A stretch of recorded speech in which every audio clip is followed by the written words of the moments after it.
Welcome back, brothers and sisters. Let's continue with the Dawah workshop. If you are not teaching Muslims, and I mean here especially Muslims who are living amongst non-Muslims, if you are not teaching them to give dawah to non-Muslims, you are failing to teach them the fard, their obligation. You're failing. They're missing an obligation. So therefore you're not really giving them proper tarbiyah. So the point being here is, part of the tarbiyah, part of the way that the iman of the Muslim will increase is by fulfilling the obligation of giving non-Muslims dawah. Right? And that has a time and it has a place. Just as jihad. Right? When the time for jihad comes, for example, your city is being attacked, like Medina was attacked, right? And the armies were coming to fight the Muslims in the Battle of Uhud. This is not the time. If a person became Muslim at that moment, what would they have to do? What is the obligation upon them at that moment?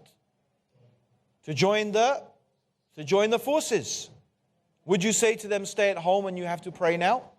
No, straight away this obligation was there for him and he had to perform it. And generally I would also say that the revival of the ummah in general, as I've already explained, is going to only come when we again have an outward looking mentality. In other words, when we begin to think about how we as an ummah need to save humanity from the hellfire. Because in reality, nothing will reform the latter part of this ummah except that which reformed the beginning of this ummah. What is going to make us successful is what made them successful. So this claim that we have to just concentrate on the Muslims was never something that was understood by the Prophet ﷺ and his companions. We never found that the Prophet ﷺ had that attitude. It was always a combination of both. That in reality, part of the tarbiyah of the Muslims always was the spread of Islam. Yeah? So that is my response to that. I hope I have articulated it in a way that makes sense. Now I want to talk about another topic. And that is how to begin a dawah team. How to actually practically go out and start giving the dawah on a practical level, in an organized manner. So first of all, I want to introduce the concept of dawah team, as we call them missions. We call them missions. The Prophet ﷺ said, this matter will keep spreading as far as the night and the day reach, until Allah will not leave a house made of mud or hair except that this religion will enter it, while bringing might to a mighty person and humiliation to a disgraced person. Might with which Allah elevates Islam, and disgrace with which Allah humiliates disbelief. This hadith was collected by Imam Ahmad in his Musnad. What is clear from this hadith is that there will be a Muslim in every home. When the Prophet ﷺ saying that he will cause Islam to enter every home, that there will be a Muslim in every home. It's very beautiful how the Prophet ﷺ describes Islam as mighty and the Muslim as elevated. In the sight of Allah, that's how it is. Even if a nation has weapons and technology and economic strength and all the trappings of civilization, this is nothing in the sight of Allah subhanahu wa ta'ala. This does not make a nation mighty in the sight of Allah. It does not make a person or a civilization elevated in the sight of Allah. Elevated in Allah's sight is to be Muslim. And it's the paradox. The more humble you are in front of Allah, the more elevated you are in front of Allah. The more you submit to Allah, the more elevated you are with Allah subhanahu wa ta'ala. So we wish good for all humanity. We wish every human being is elevated in the sight of Allah. We wish every human being is mighty in the sight of Allah subhanahu wa ta'ala. That is our desire for human beings to reach that. But how can we spread this message? How could we help to fulfill this beautiful vision the Prophet sallallahu alaihi wasallam has given us? There are many ways, mashallah, available to us today. One of the big blessings is this satellite channel. So much good has come from it. So many people, mashallah, have come to Islam from it. But on its own, it is not going to achieve the desired result. We need a combination of factors. We need a multifaceted, multi-angled approach. Ultimately, the most successful way of communicating a message is peer-to-peer, person-to-person. That is the most effective way. Even this is known and established in marketing. The problem from the point of view of marketing is how could you get enough people to promote your product that you could actually get individuals to recommend to enough individuals your product. If the marketeers could do that, they would be most happy. But that's very difficult. That's why they need mass media and mass marketing. But the beautiful thing about this ummah is that we constitute about 1/5 of the entire world's population. That means 1 in 5 human being on this planet is Muslim. That means theoretically, and I'm only saying theoretically, if every Muslim was able to talk to 5 non-Muslims in their whole life, that means the message of Islam would have reached every single human being on the planet. So, from a theoretical point of view, that sounds very easy, doesn't it? Couldn't you manage to have 5 decent conversations and articulate the case for Islam clearly? If every Muslim did that, the message of Islam would have reached every human being. So from a theoretical point of view, that's very powerful. But how can we translate that practically? We're going back to the stages we need to take. The Muslims, therefore, will have to be motivated in order to do that. They would have to feel motivated in order to be able to talk to those people who are non-Muslim. And even if they're motivated, it's not enough, as we said. They will also need what? Motivation's not enough. You need what? You need knowledge. So if you're motivated but you don't have the knowledge, it's not good enough. You need the motivation and you need the knowledge. And most human beings need an environment in which to carry out their actions. Right? This is normal.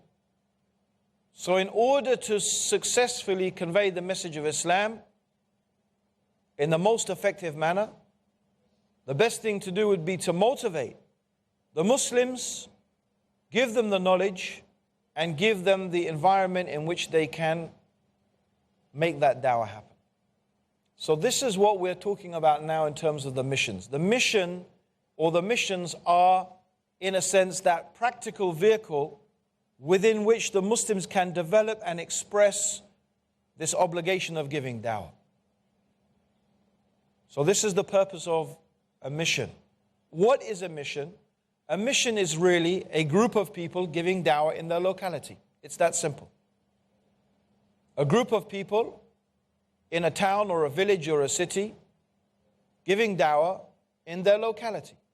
They may quite possibly travel from their locality to some other place, some other town, some other village, some other country even, in order to support and motivate other brothers and sisters who are also giving dawah in their locality.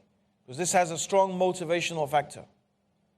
Just for example, me delivering this workshop here has been very beneficial for me.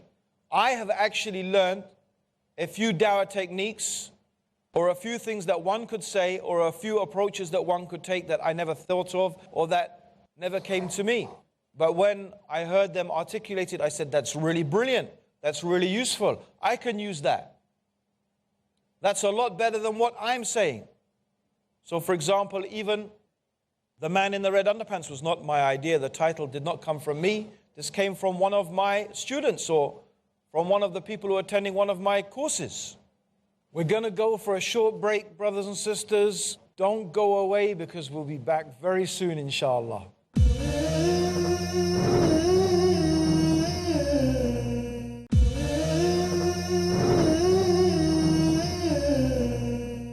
Welcome back, brothers and sisters, to our Dawah workshop. Just for example, me delivering this workshop here has been very beneficial for me. I have actually learned a few Dawah techniques or a few things that one could say or a few approaches that one could take that I never thought of or that never came to me.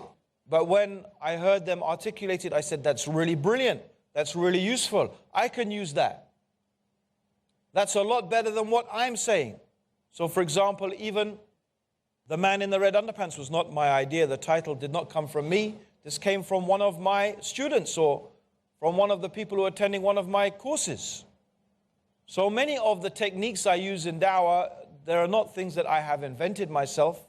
They're not things that I have developed myself. I have listened to many other speakers, many other lecturers. I have listened to other brothers giving Dawah. I have taken and borrowed many things from them, and then I make it my own and then I improve it. So the benefit of us traveling and meeting and one team, spending time with another team in another locality, is that support and that interaction. So that support and interaction is very important. So we already gave the example of Mus'ab ibn Umair. And in reality, he was sent on a mission by the Prophet sallallahu alaihi wasallam. And even though he was just a single individual, what did he do? As I already mentioned in the previous episode, he would be in the streets and he would be talking and communicating and giving da'wah to people. And through this simple method of just talking to people on the street, ultimately Islam, there came to be a Muslim in every single house in Medina. So inshallah ta'ala, why not through this same method could Islam not enter every home on the whole planet? So our objective is to make this happen.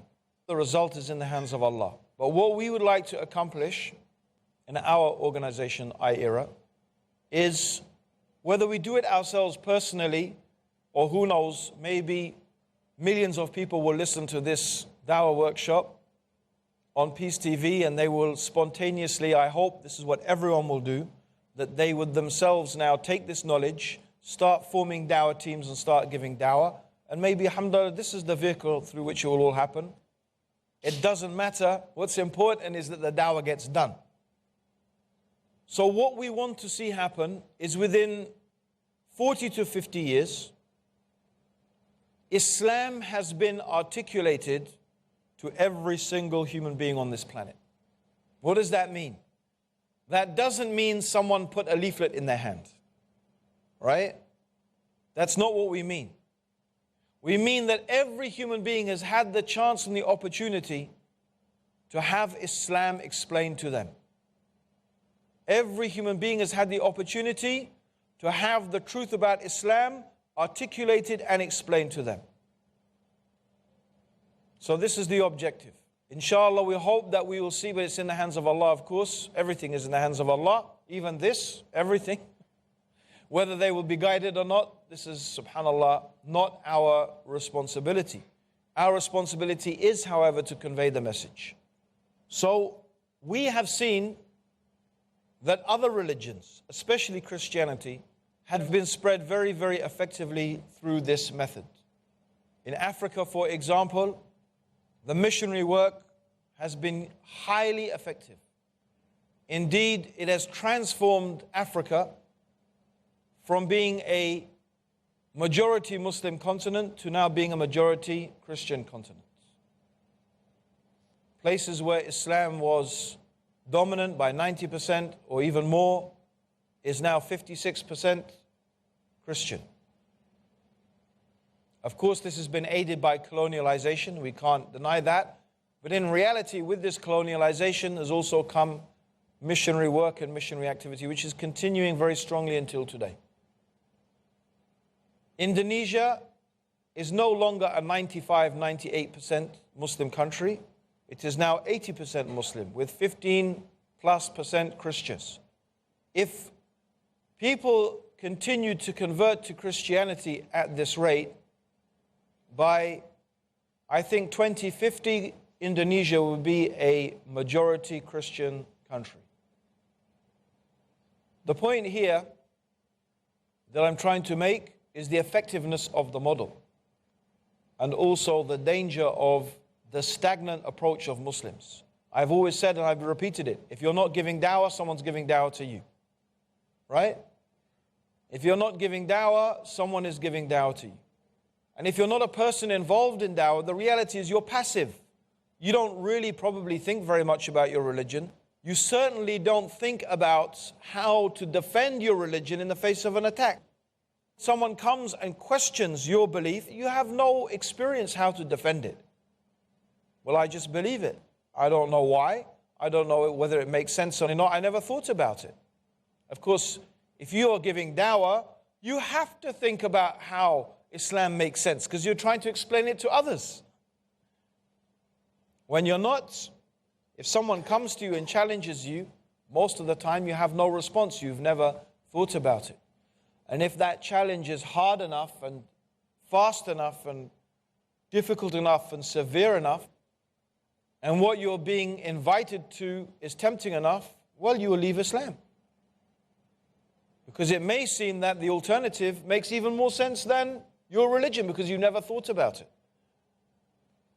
The point being here is that we have seen that these methods have been very, very effective.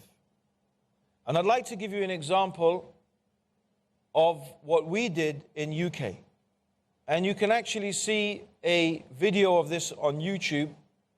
And as I'm sure most people know, that last year, 2012, the Olympics was held in London. And we thought that this was an unprecedented opportunity to bring the message of Islam, not only to the people of the UK, but to many people from across the world, because people will be coming from all over the planet to London.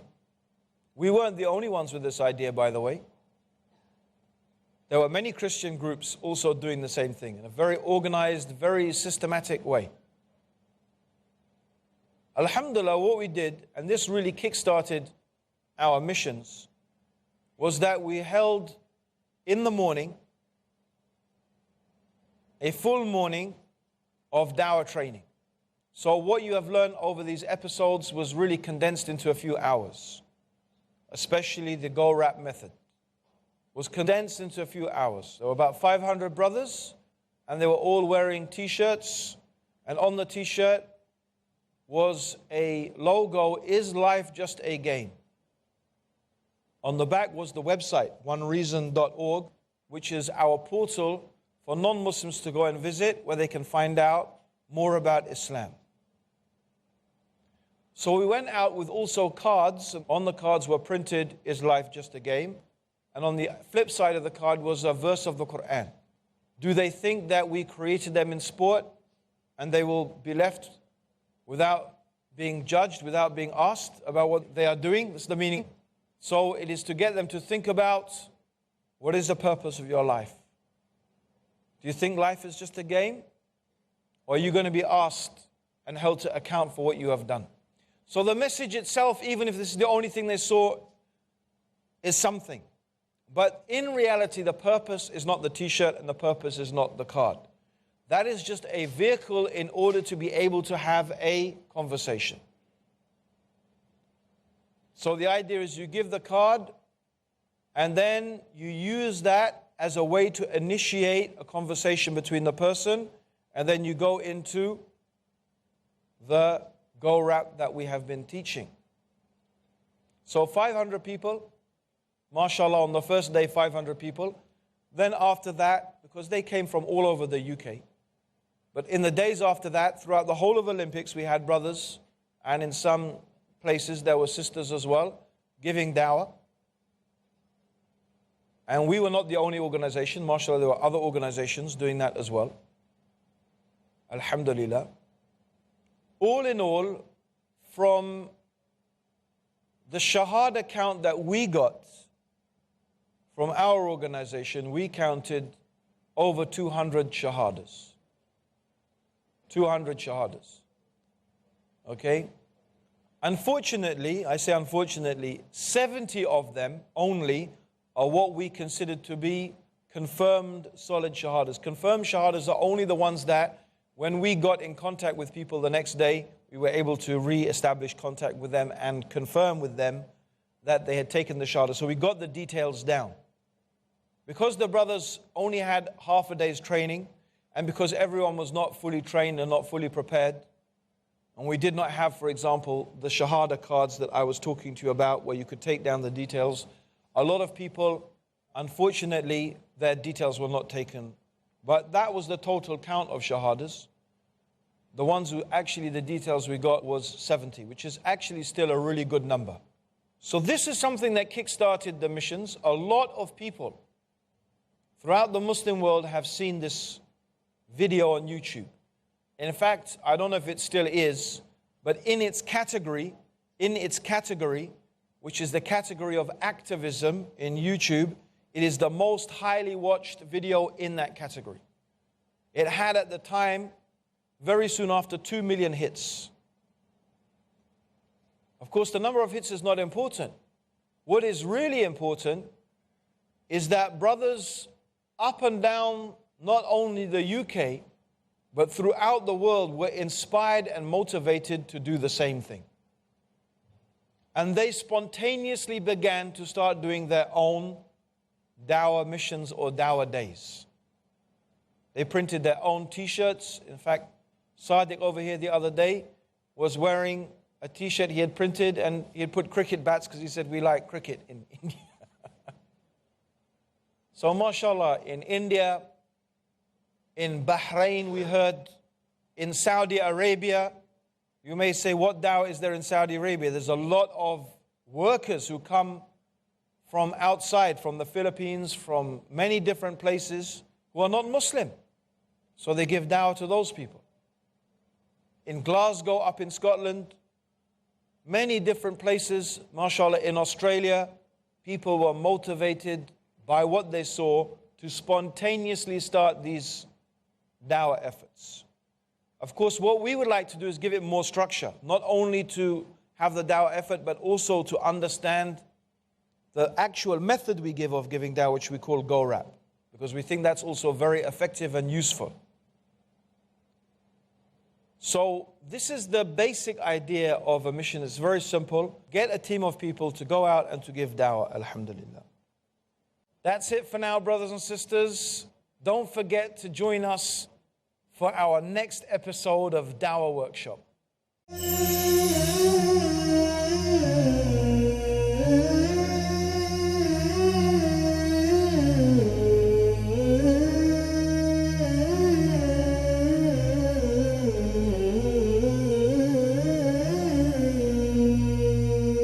رب رحيم مشفق متعطف لا ينتهي بالحصر ما أعطاه